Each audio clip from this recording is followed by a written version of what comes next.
Recorded Books presents an unabridged recording of Mrs. Pollifax and the Second Thief by Dorothy Gilman, narrated by Barbara Rosenblat.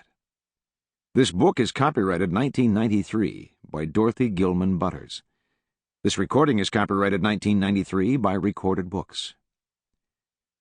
In this, the 10th in the Mrs. Pollifax series, the inimitable and irrepressible Emily P. finds herself on the way to Sicily. Her old friend John Sebastian Farrell is there, and as usual, only Mrs. Pollifax can get him out of the trouble he's gotten himself into once again. And now, Mrs. Pollifax and the Second Thief. Chapter 1. Mrs. Pollifax stood under a dripping umbrella and wondered why it so often rained at funerals.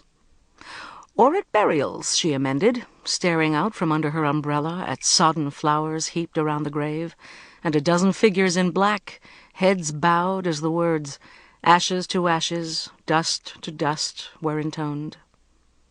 She too was in black, wearing a veil that scratched her nose, and made her very much want to sneeze. Resisting this compulsion, she gripped her purse more firmly in front of her with both hands, and moved edgily to the left and then to the right. From the look of the sullen gray sky overhead, she guessed the gentle rain was about to become a downpour, and at the same time she realized the last prayer was over, and the figures around the grave were stirring, eyes opening, heads turning. A man to one side of Mrs. Pollifax glanced at her and said, "A sad day." "Yes," she said.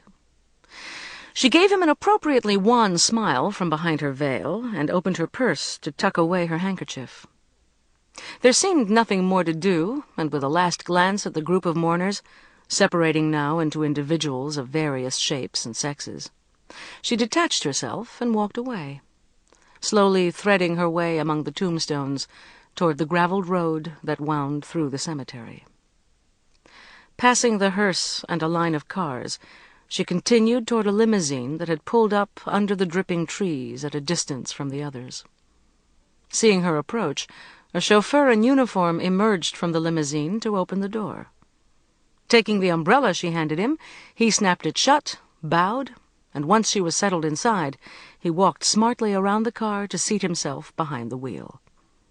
A moment later, the car in motion, he said over his shoulder, "Go all right?" "My purse made odd little clicking sounds every time I snapped a picture," she Sample complete. Ready to continue?